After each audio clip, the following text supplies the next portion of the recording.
एक नदी के किनारे बड़ा सा पेड़ था जिसमें एक गिलहरी अपने परिवार के साथ रहती थी।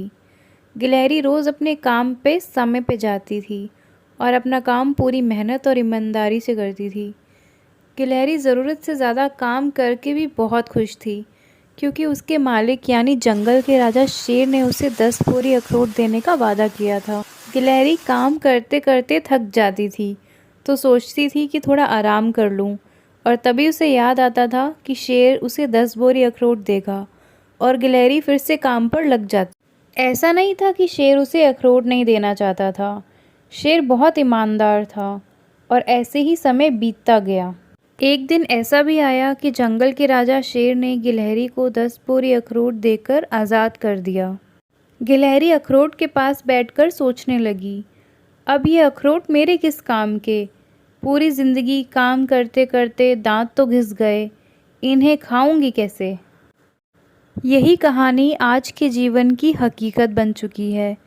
इंसान अपनी इच्छाओं का त्याग करता है, पूरी ज़िंदगी नौकरी, व्यापार और धन कमाने में बिता देता है। 60 साल की उम्र में जब वो रिटायर होता है तो उसका जो फंड और बैंक बैलेंस होता है तो वो उसे यूज़ करने की क्षमता खो देता है। तब तक जनरेशन बदल चुकी होती है, परिवार को चलाने वाले बच्चे आ जाते हैं। क्या इन बच्चों को इस बात का अंदाज़ा लग पाएगा कि इस फंड या बैंक बैलेंस के लिए कितनी इच्छाएं मरी होंगी, कितनी तकलीफ़ें मिली होंगी, कितने सपने अधूरे रह गए होंगे। तो क्या फ़ायदा ऐसे फ़ंड का या बैंक बैलेंस का जिसे पाने के लिए पूरी ज़िंदगी लग जाए और हम उन पैसों का सही इस्तेमाल ना कर सकें। इस दुनिया में अभी तक कोई ऐसा इंसान पैदा नहीं हुआ जो बीते वक्त को ख़रीद सके। मैं ये नहीं कह रही कि आप काम ना करें, मेहनत ना करें या आलसी बन जाएं। बस अपने हर पल को खुश होकर जियो। व्यस्त रहो पर मस्त रहो। तुम्हें एक जादुई आइसक्रीम ट्रॉली दे रहा हूँ। अब ये तुम्हारी सारी परेशानी दूर करेगी। एक नदी में बंटी ऑक्टोपस और सोनू केकड़ा नाम के दो आइसक्रीम वाले अगल बगल के घर में रहते थे। सोनू बहुत ही सीधा और अच्छा इंसान था। वो बहुत गरीब था, इसलिए एक छोटी आइसक्रीम की ट्रॉली चलाकर अपना घर चलाता था। दूसरी तरफ बंटी बहुत ही घमंडी नेचर का था। बंटी के पास एक बहुत खूबसूरत आइसक्रीम ट्रॉली थी। वो अक्सर सोनू की ट्रॉली का मजाक उड़ाया करता।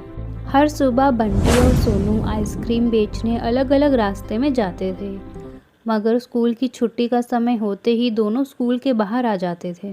स्कूल के सारे बच्चे सोनू के पास आकर ही आइसक्रीम खरीदते थे।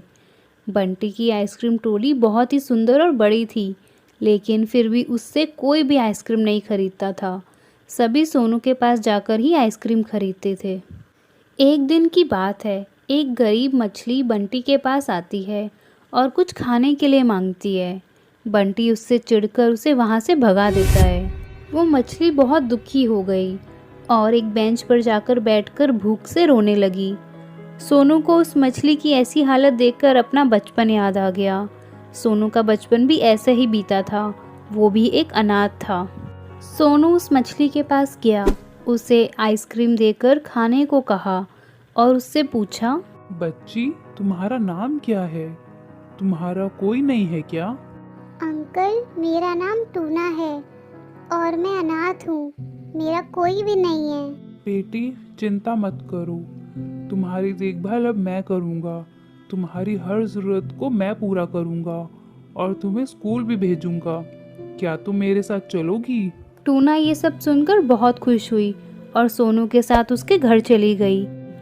टूना घर तो आकर बहुत ही आराम से सो गई, मगर सोनू पूरी रात बैठकर सोचता रहा कि अब वो कैसे उस बच्ची का ध्यान रखेगा। वो तो खुद इतना गरीब है। अगली सुबह सोनू रोज़ की तरह अपनी ट्रॉली लेकर तैयार हो गया और उसने टूना से कहा, टूना बेटा, मैं काम पर जा रहा हूँ। घर आते समय मैं तुम्हारे लिए सारी ज़रूरत की चीज़ें लेकर आऊँगा। ऐसा कहकर वो घर से निकल गया। रास्ते में उसे पेड़ के नीचे एक साधु बाबा नजर आए। सोनू उनके पास गया तो बाबा ने उससे पूछा, क्या समस्या है तुम्हारी? मैं अब तक इस छोटी सी आइसक्रीम ट्रॉली से अपना जीवन गुजार रहा था, लेकिन अब तो मुझे एक बच्ची का भी ख्याल रखना है। मुझे समझ नहीं आ रहा कि मैं उसकी सारी ज़रूरतों को कैसे पूरा करूँगा। मैं समझ गया। मैं तुम्हें एक जादुई आइसक्रीम ट्रॉली दे रहा हूँ। अब ये तुम्हारी सारी परेशानी दूर करेगी। सोनू खुशी से बाबा को धन्यवाद करते हुए उस नई ट्रॉली को लेकर चला गया और रोज़ की तरह सोनू स्कूल के पास आकर आइसक्रीम बेचने लगा। बंटी उसकी नई ट्रॉली को देखकर बहुत जेलस हुआ।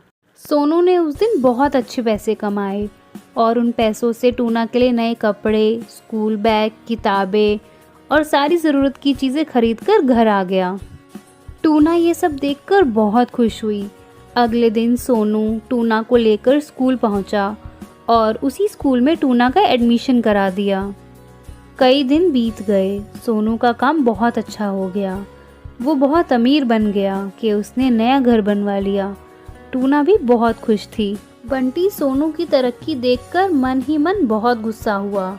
वो सोनू से और भी ज़्यादा जलने लगा और मन में सोचने लगा, ये सोनू आइसक्रीम बेचकर इतना ज़्यादा कैसे कमाने लगा? ज़रूर इसकी आइसक्रीम की ट्रॉली में कुछ गड़बड़ है। मैं आज रात ही इस बात का पता लगाऊंगा। रात को जब सब लोग सो गए तो बंटी चुपके से सोनू की ट्रॉली के पास आया।